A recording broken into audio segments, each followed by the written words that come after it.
Et nous retrouvons l'imam Oumarou Aman. Et je l'ai dit, nous parlons avec lui de la notion du haram et du halal. Bienvenue, imam.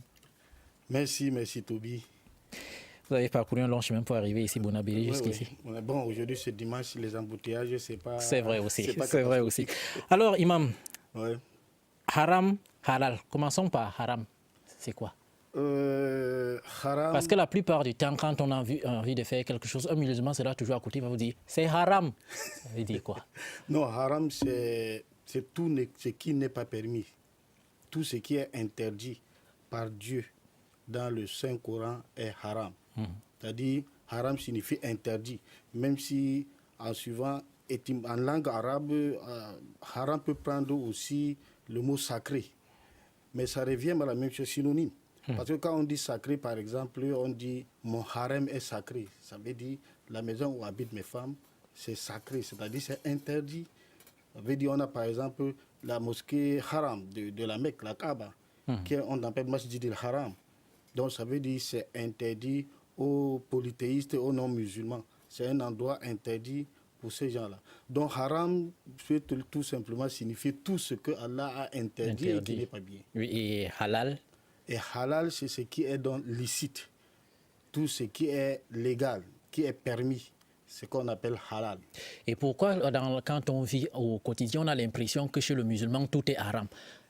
Non, ce sont des erreurs. Oui, parce que peut-être c'est comme si c'est des...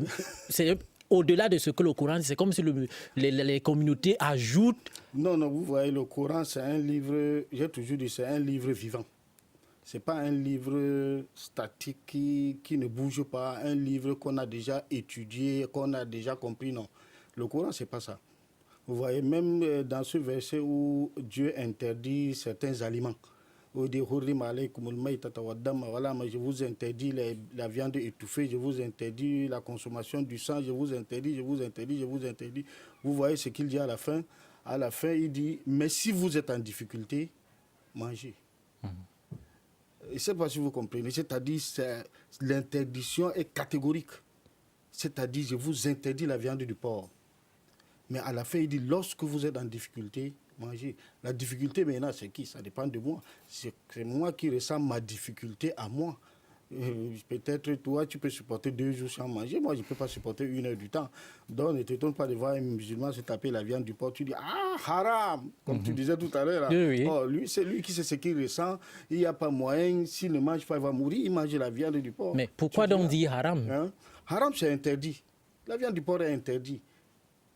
C'est interdit, c'est pas d'abord, ça ne commence même pas dans le Coran. La viande du porc, c'est une viande interdite depuis. Mais les porcs là étaient morts dans l'eau. Qui? Ceux qu'on avait interdits, les porcs qui avaient eu les démons là, ils sont morts dans l'eau. Non, je ne parle pas de ces porcs là. Je te parle du porc de l'Ancien Testament, pas le porc les gens font la confusion. Les porcs qui ont reçu le démon ne veut pas dire qu'on ne devait pas manger le porc. Mais dans l'Ancien Testament, c'est clair et net. Vous ne consommerez pas de la chair du porc. Et pourquoi le porc a quoi? Le porc? Non, mais pourquoi tu veux... C'est-à-dire, il y a un défaut que les gens ont. De vouloir comprendre pourquoi Dieu dit ci, pourquoi Dieu dit cela. C'est pour nous. Lorsque Dieu interdit une chose, c'est pour notre bien. Maintenant, si tu veux comprendre pourquoi Dieu a interdit le porc, va dans la science. Voilà, aujourd'hui, la science est claire. On sait que la viande du porc a certains comment on appelle, microbes qui affectent le corps humain. Ça, c'est démontré aujourd'hui. Vous voyez? Mais avant, les gens, comme vous dites, les gens ne pouvaient pas comprendre. Or, tout ce que Dieu interdit, c'est pour notre bien. Pourquoi seulement le porc? Même le vin, et la fornication. Tout ça, là, ce sont des trucs que Dieu a interdits. Bon, maintenant, tu vas me dire, bon, pourquoi le vin? Pourquoi la fornication? Pourquoi le vin? Pourquoi le vin? Vous connaissez, aujourd'hui, là, nous sommes à un moment où c'est une question qu'on ne devait même pas poser. Pourquoi le vin? C'est scientifiquement prouvé. La télévision nous fait la publicité tous les jours pour nous dire attention à l'alcool. Si vous consommez, parce que d'autres disaient, vous pouvez consommer un peu. Si ça nous... Non, il y a une dépendance. Il y a des substances qui vous rendent dépendant de l'alcool. Et ça, c'est aujourd'hui qu'on découvre que si vous commencez par un verre, vous allez finir par être dépendant et vous allez consommer une bouteille. Et lorsque vous allez consommer une bouteille, vous devenez soulard ou bien un couple d'alcoolique comme vous voulez. Donc lorsque Dieu interdit, c'est pour nous. Bon, il a interdit le vin, c'est pour que nous ne soyons pas. Vous voyez, les gens cherchent souvent a dit, comme dans le Coran, vous voyez, le vin n'a pas été interdit catégoriquement une fois. Si vous allez dans la sourate Bakara, Dieu a dit, le vin et le jeu hasard n'est pas bien. Mais alors, le bien qu'il y a dans ce vin est trop petit par rapport au mal que vous trouverez dans le vin. Vous voyez, c'est un verset, il s'arrête là. Et lorsque ce verset a été révélé, les musulmans ont continué à boire, hein, parce qu'ils se sont dit, Dieu ne nous a pas interdit. Il a seulement dit que le bien qu'il y a, et puis il y a un petit bien, tu vois, lorsque tu te tapes le whisky le soir, que tu rentres à la maison, tu n'as pas de problème de moustique. Pas du tout. Non, le moustique, oui, les soucis. Les enfants vont me demander le pain le matin. Les enfants, oui, tout ça, madame va demander l'argent. Non, tu n'as même pas ce problème. Et le matin, quand tu te réveilles, même souvent avec ça, l'enfant vient là, papa, je vais aller à l'école, tu le bottes là, allez, fiche le camp. Ça ne te dit rien. Tu vois, c'est le peu de. Mais c'est un malheur. Vous voyez. Maintenant, si vous voyez les dégâts que l'alcool fait après, l'enfant que vous avez botté pour dire ah, fiche ton camp, cet enfant-là, il n'ira pas à l'école ce jour-là, mais c'est une catastrophe. Tout à fait. Oui. Quand on dit halal, c'est-à-dire ce qui est licite, ce qui est permis, mais on va beaucoup plus insister sur le haram. Je prends le cas par exemple des fêtes d'anniversaire. La plupart des musulmans n'y vont pas parce qu'ils disent c'est haram. En quoi c'est haram? Non, vous voyez, il y a beaucoup de choses que les musulmans, beaucoup font la confusion. Dans un hadith de Nawawi, il dit que le halal est évident. Tout à fait. Et le haram est évident. Ce sont des évidents. Tout le monde connaît ce qui est mal et ce qui est bien. Mais entre les deux, il y a ce qu'il appelle l'équivoque. C'est-à-dire des choses que le Coran ne fait pas allusion, ni les hadiths, mais les dégâts qu'on trouve dans ces choses font que les oulémas, il y a ce qu'on appelle en islam l'ijtima. L'ijtima, c'est le consensus des juristes qui restent et disent que non, cette histoire-ci, ça nous mène à la perdition, il faut qu'on stoppe. Et lorsque la majorité des musulmans se réunissent pour décider et dire que quelque chose n'est pas bien, c'est accepté par Dieu. Vraiment, ce problème d'anniversaire, ça crée beaucoup de dégâts. C'est-à-dire que c'est mon anniversaire, aujourd'hui les filles vont où ça? C'est à la base, comment on appelle ça? À Bonanjola. Là où on fait, il y a des gros gâteaux, il y a des jeunes filles, des machins, tout ça, talent, on est là, on s'alasse, machin, tout, on est venu pour l'anniversaire. Ouais, à partir de là, c'est une débauche qui commence à... Ça part de là. Vous voyez, aujourd'hui, les filles musulmanes ne sont même plus respectées parce qu'elles sont vulgaires. Avant, nos mamans, c'est pas facile. Est-ce que tout cela ne part donc pas de l'éducation? Parce que si vous avez les oulémas, oui. Si ça ils décident, est-ce qu'à un moment donné, ça ne va pas rejoindre, ça va devenir des dogmes? Non, ça ne peut pas devenir un dogme. C'est pourquoi il faut faire la différence. Il y a des gens qui font l'anniversaire. C'est-à-dire, même l'anniversaire du prophète, si vous voulez, beaucoup condamnent cet anniversaire. L'anniversaire du prophète, les gens passent la nuit à chanter, à danser, à boire, certains jusqu'au matin.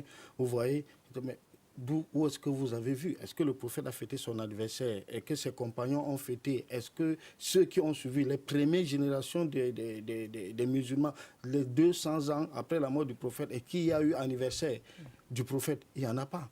Aujourd'hui, ces gens se sont levés, ils ont réfléchi, ils ont dit, bon, le prophète est né tel jour, bon, il faut qu'on commence à fêter cet anniversaire parce que c'est bon, ils ont trouvé ça bien. Bon, mais les dégâts qui se passent dans ces anniversaires-là sont tellement mauvais qu'il faut abandonner. Mais à ce moment, dire que c'est haram ou c'est halal, non. Mais ce n'est pas bien. Ce sont des choses qu'il faut rejeter. Ouais. Okay. Rejeter pour ceux qui ne les acceptent pas, mais pour celui qui les fait et sans que ça n'ait des conséquences sur lui, il peut le faire.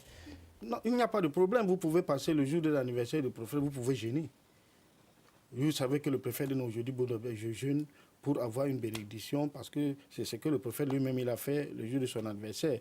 Vous pouvez chanter, comment on appelle ça, lire le Coran, passer toute la nuit à lire le Coran dans la mosquée, mais réunir les hommes et les femmes, commencer à brailler, tout ça là, faire danser, tout c'est dangereux. Voilà. Et maintenant, revenons à ce même haram. Pourquoi c'est, comme je l'ai suivi, haram, par exemple, de saluer une femme mariée en islam? Saluer à la main, la bonjour. Quoi, c'est... Non, ça dépend. Et puis c'est... Parce qu'il y a la plupart des femmes, quand vous saluez, vous croisez les bras comme ça et vous regardez. Non, on ne salue pas en islam. Non, il faut faire très, très, très attention là, parce que ça dépend de l'environnement. Nous ne sommes pas dans un environnement... Nous ne sommes pas en Arabie Saoudite, en fait. En Arabie Saoudite, vous verrez que vous ne pouvez même pas voir une femme. C'est-à-dire, non seulement elle est couverte jusqu'en bas, il y a le niqab qui ferme les yeux, il y a les gants, il y a les chaussettes aux pieds, vous ne pouvez pas la voir. C'est-à-dire, même si vous, en fait, vous saluez, vous avez salué, elle vous salue avec les gants. Mais aujourd'hui, nous sommes dans un pays qui n'est pas islamique. Nous sommes dans notre environnement. C'est pourquoi vous voyez les jeunes élèves, les jeunes théologiens qui reviennent, que vous invitez souvent, ils vous disent non, vous ne pouvez même pas vous asseoir à côté d'une femme. Tout à fait. Vous ne pouvez pas monter sur une moto avec une femme. Si tu arrives en Doko, tu as 19h et que tu dis que tu ne veux pas entrer dans un taxi où il y a une femme, peut-être tu vas rentrer chez toi à minuit. Hein? Ah oui, ouais, c'est le cas parce que j'ai assisté une fois. Bon, on dit souvent on bâche sur la moto. Oui. Et je vois, généralement, on dit souvent à la femme, allez-y, pour les protéger. Mais là, c'est l'homme qui était devant, sa femme était derrière parce qu'il est musulman, on dit. Tout ça, ce sont des fausses compréhensions. L'islam, il n'y a pas de... L'islam, c'est la religion du juste milieu. Voilà. De connaître l'environnement, le prophète nous a dit, de connaître d'abord son environnement avant de vous lancer même dans la prêche et dire, vous ne pouvez pas quitter l'Arabie Saoudite et venir commencer à nous prêcher ici, ou bien quitter de l'Égypte. En Arabie Saoudite, 99% des gens sont des musulmans. Alors, si vous prenez cette tradition pour amener au Cameroun, ben, je ne connais pas comment vous pouvez même pas vivre. Est-ce que ce n'est donc pas cela, une peut-être mauvaise compréhension du Coran, un mélange de tradition et de Coran qu'on veut importer pour ici, quoi? C'est vraiment ce que je vous dis. Je vous dis que le Coran est un livre vivant. Et ce que je vous dis là, je sais que beaucoup de gens n'aiment pas entendre ça. Ouais, pour eux, ils sont calés, ils sont dans... Il faut rentrer dans l'islam primitif, ou bien... Je ne sais pas comment expliquer. Mais ça, c'est tuer l'islam.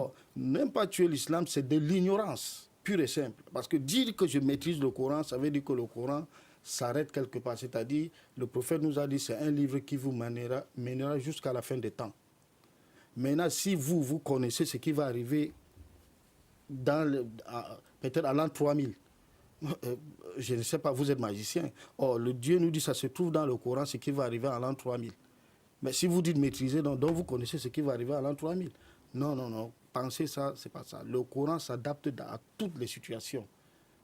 Partout où vous êtes, vous vous adaptez à cette situation et ça marche. Oui.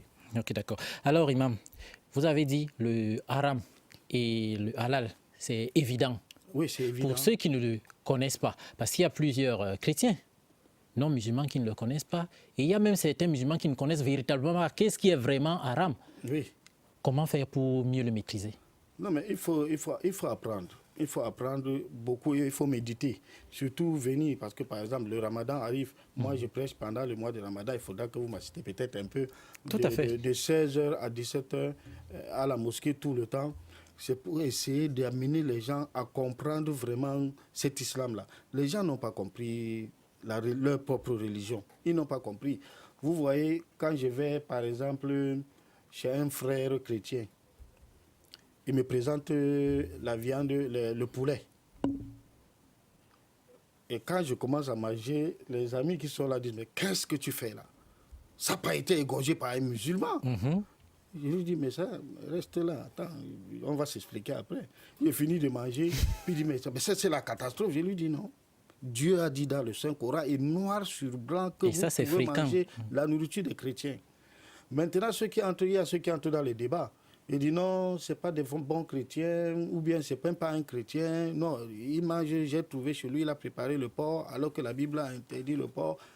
Tout ça, c'est ce qu'il faudrait comprendre. Comme vous avez pris l'exemple, c'est vrai, il va, la viande qui n'est pas égorgée par le chrétien, c'est vrai, il ne va pas manger, mais il mange le poisson. Pourtant, ce poisson est également préparé par le chrétien. Non, là, on n'arrive pas à comprendre. Non, il y a des interdits en islam, il y a des viandes étouffées qu'on ne mange pas. Et Dieu nous a, par exemple, dans ce qu'on appelle en général les animaux qui sont interdits, et les insectes aussi, parce que Dieu nous a donné la priorité de manger d'eux. Il y a les sauterelles que nous pouvons manger avec le poisson, avec le, comment on appelle ça, le foie que nous pouvons manger. On nous a interdit le sang. Mais alors que le foie, si vous voyez, c'est comme une masse de sang. Mais nous pouvons manger. Il y a le poisson. En fait, tout ce qui est aquatique est mangeable par le musulman. Même le boa. Même si c'est pas le boa vit dans l'eau. C'est aussi aquatique, non? Non, si le boa vit dans l'eau, on le mange. On le mange. S'il vit dans l'eau, on le mange. S'il est aquatique. Ok, d'accord. Oui. Allez, merci Imam d'être passé sur le plateau pour nous éclairer sur cette notion de haram et halal qu'on ne connaît pas trop. Quel est votre cri de cœur? Non, pour moi, il faut que les musulmans essayent d'apprendre leur religion et essayer de comprendre où ils sont et où ils vivent. Parce que pour moi, le musulman qui vient qui vient enseigner l'islam, c'est pourquoi j'aime trop Carrefour de religion. Hein. J'aime Carrefour de religion parce que lorsque j'arrive là, je parle à mes frères qui ne sont pas musulmans, qui sont des chrétiens. Or, dans d'autres situations, vous parlez à un musulman, vous ne lui dites rien parce que tout ce que vous avez dit, il a déjà entendu. Oui. Mais même s'il a oublié après, mais il a déjà entendu. Or, c'est les autres qui doivent comprendre ce que c'est que l'islam. Tout à fait. Ok, d'accord. Merci donc d'être passé sur le plateau. Et justement, nous allons prendre ces images. Je vais vous libérer, Imam, mais vous allez passer derrière ma caméra pour ne pas passer devant moi. Alors, et comme je le disais tout à l'heure, cette édition et les éditions de Carrefour des religions, vous pouvez également les retrouver dans notre chaîne YouTube. Vous tapez juste dans YouTube Carrefour des religions, vous allez voir notre chaîne YouTube.